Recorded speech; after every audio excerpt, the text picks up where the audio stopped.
Assalamualaikum warahmatullahi wabarakatuh. Bertemu lagi dengan mata kuliah KPPK atau Kesehatan Perempuan dan Perencanaan Keluarga. Ya, materi kita kali ini yaitu pencatatan dan pelaporan KB. Nanti kita akan belajar ya bagaimana sih pelaporan KB yang harus dilaksanakan oleh bidan ya, dan apa saja istilah-istilah ya dalam KB ini ya.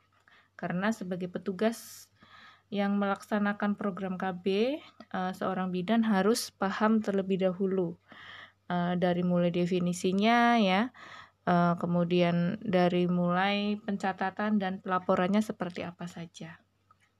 Ya, kita langsung saja masuk ke materi. Yang pertama yaitu konsep pencatatan dan pelaporan.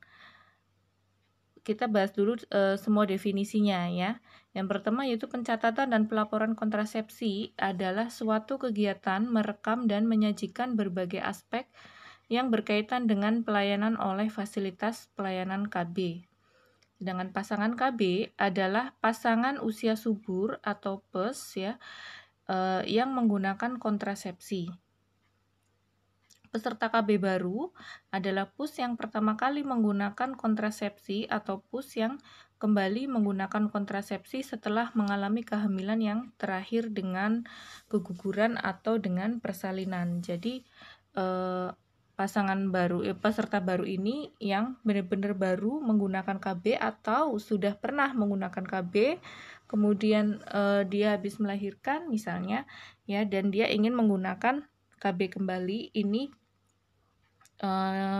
disebut dengan peserta KB baru. Sedangkan peserta KB lama adalah peserta KB yang masih menggunakan kontrasepsi tanpa diselingi kehamilan. Jadi masih lanjut misalnya pada kunjungan ulang ya. Misalnya suntik KB yang kemarin sudah suntik, kemudian bulan berikutnya dia mau suntik lagi. Nah, itu merupakan peserta KB lama tanpa diselingi dengan kehamilan.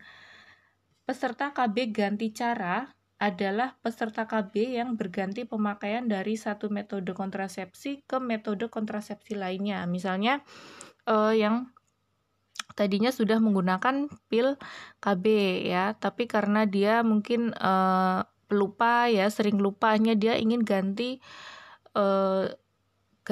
jenis metodenya ya, metode kontrasepsinya dia mau ganti suntik misalnya.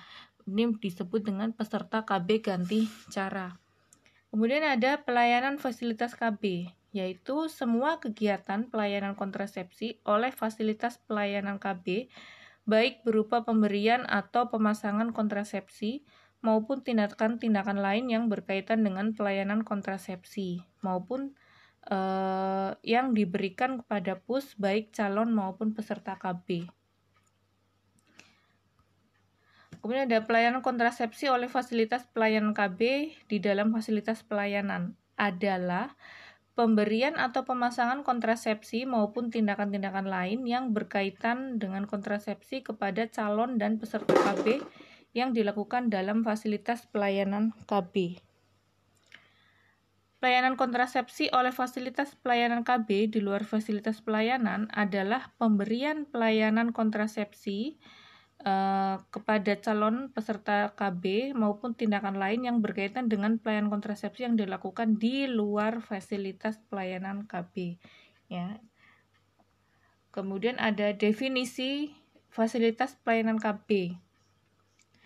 Ini nanti ada fasilitas pelayanan KB sederhana, ada fasilitas pelayanan KB lengkap, ada fasilitas pelayanan KB sempurna, dan fasilitas pelayanan KB paripurna. Oke, kita akan bahas satu persatu terlebih dahulu, yaitu yang pertama adalah fasilitas pelayanan KB sederhana. Adalah fasilitas pelayanan KB yang dipimpin oleh minimal seorang paramedis ya, atau yang sudah mendapat latihan KB dan memberikan pelayanan cara yang sederhana. Pelayanan sederhana itu contohnya kondom, obat atau obat vaginal, pil KB ya, suntik KB, IUD bagi fasilitas pelayanan yang mempunyai bidang yang telah mendapat pelatihan serta upaya penanggulangan efek sampingnya, komplikasi ringan, dan upaya rujukannya. Ya, ini minimal dipimpin seorang paramedis. Paramedis ini yaitu bidan atau perawat ya.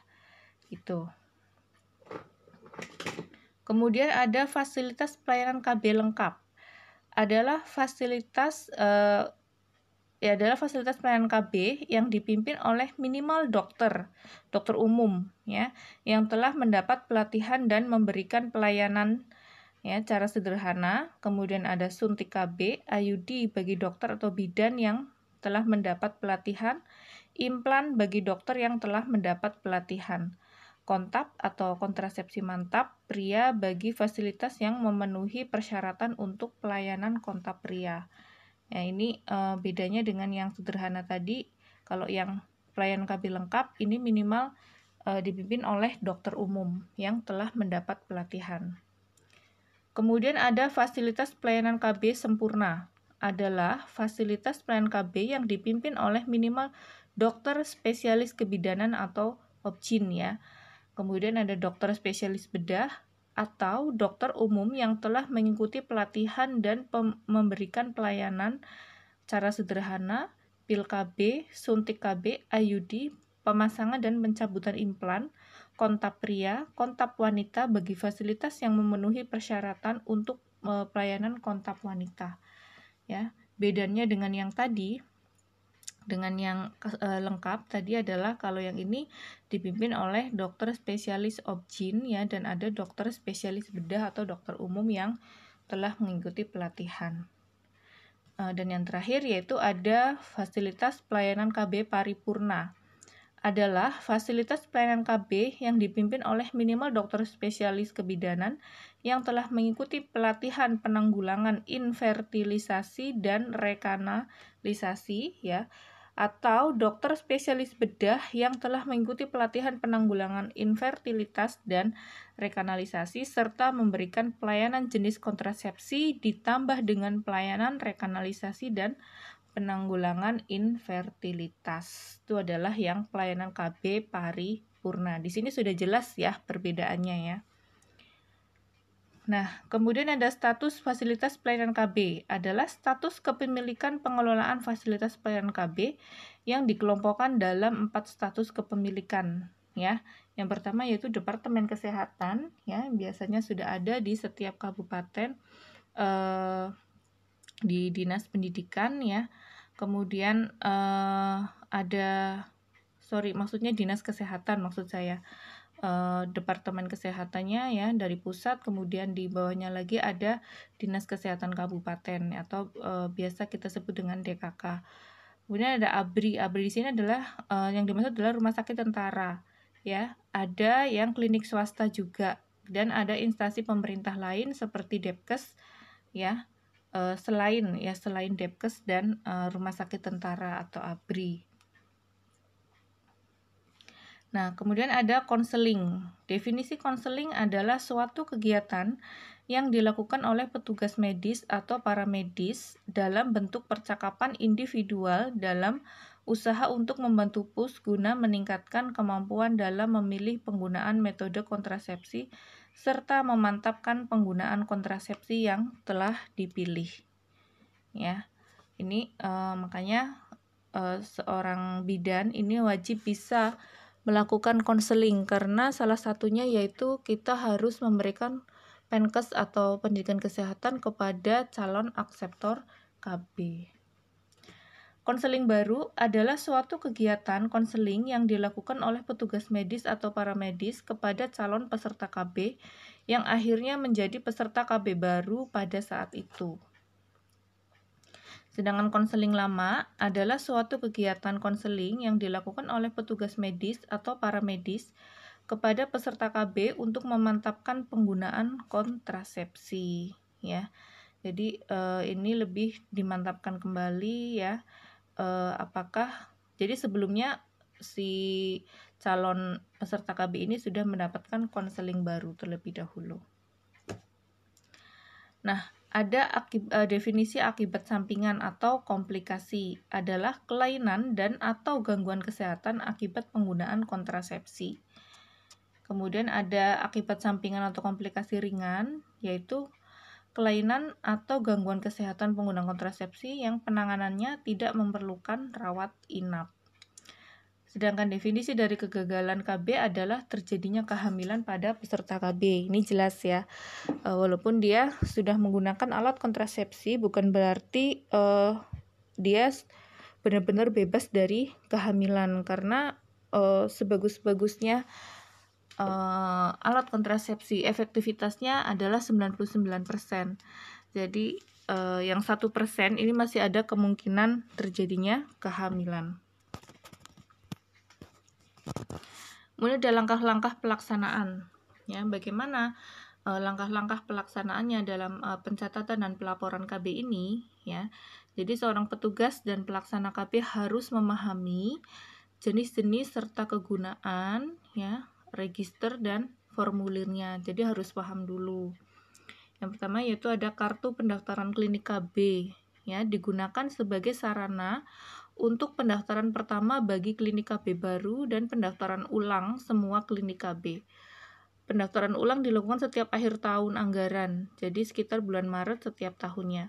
Kartu ini berisi informasi tentang identitas klinik KB, jumlah tenaga dan sarana klinik KB, serta jumlah desa di wilayah kerja klinik KB yang bersangkutan. Kemudian ada kartu tanda akseptor KB Mandiri. Ya, kartu ini digunakan sebagai tanda pengenal dan tanda bukti bagi setiap peserta KB. Kartu ini diberikan terutama pada peserta KB baru, baik dari pelayanan KB jalur pemerintah maupun swasta. Ya, baik dari dokter atau bidan praktek swasta, ya, apotek dan rumah sakit atau klinik KB swasta. Pada jalur pelayanan pemerintah, kartu ini merupakan sarana untuk memudahkan mencari kartu status peserta KB. Kartu ini merupakan sumber informasi bagi PPKBD atau sub PPKB tentang kesertaan anggota binaannya di dalam ber-KB. Kemudian ada kartu status peserta KB, yaitu dibuat bagi setiap pengunjung baru klinik KB, yaitu peserta KB baru dan peserta KB lama, pindahan dari klinik KB lain atau tempat pelayanan KB yang lain. Kartu ini fungsinya untuk mencatat ciri-ciri akseptor hasil pemeriksaan klinik KB dan kunjungan ulang peserta KB. Kemudian ada kartu klinik KB. Kartu klinik KB ini dipergunakan untuk mencatat semua hasil pelayanan kontrasepsi kepada semua peserta KB setiap hari pelayanan. Tujuannya yaitu penggunaan register ini adalah untuk memudahkan petugas klinik KB dalam membuat laporan pada akhir bulan. Kemudian ada register alat-alat kontrasepsi di klinik KB. Ya, ini digunakan untuk mencatat penerimaan dan pengeluaran atau mutasi alat-alat kontrasepsi di klinik KB. Tujuannya adalah untuk memudahkan membuat laporan tentang alat kontrasepsi setiap akhir bulan. Dan yang terakhir ada laporan bulanan klinik KB. Nah, ini jadi laporan-laporan bulanan ini ya akan saya jelaskan di slide berikutnya, yaitu laporan bulanan klinik KB. Ini dibuat oleh petugas KB sebulan sekali, yaitu pada setiap akhir bulan kegiatan pelayanan kontrasepsi di klinik KB. Laporan bulanan klinik KB sebagai sarana untuk melaporkan kegiatan pelayanan kontrasepsi dan hasilnya, yaitu pelayanan oleh klinik KB di dalam dan di luar klinik KB serta PPKBD atau sub PPKBD di wilayah binaan klinik KB yang bersangkutan. Laporan bulanan klinik KB ditandatangani oleh pimpinan klinik KB atau petugas yang ditunjuk. Nah, ini ada laporan bulanan klinik KB dibuat rangkap 5 ya.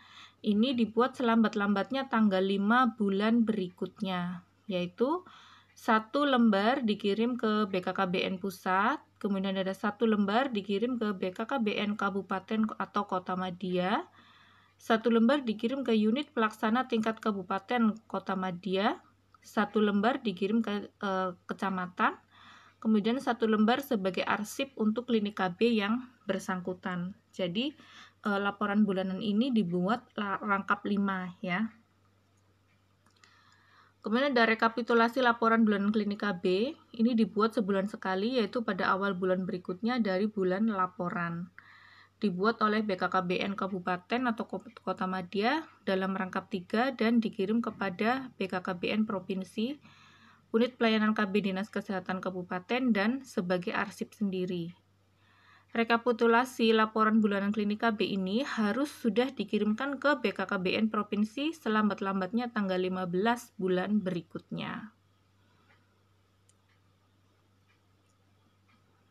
Nah, kemudian ada cara-cara analisa. Tujuan dari analisa adalah untuk melihat tren atau perkembangan dengan cara membandingkan hasil kegiatan pelayanan kontrasepsi dari bulan ke bulan atau tahun ke tahun. Misalnya, dianalisa pencapaian peserta KB dari bulan ke bulan, kemudian ada komposisi alat kontrasepsi yang dipakai, apa saja dianalisa, dan perkiraan pencapaian di akhir tahun anggaran, apakah KB ini, programnya ini tercapai atau tidak, ya.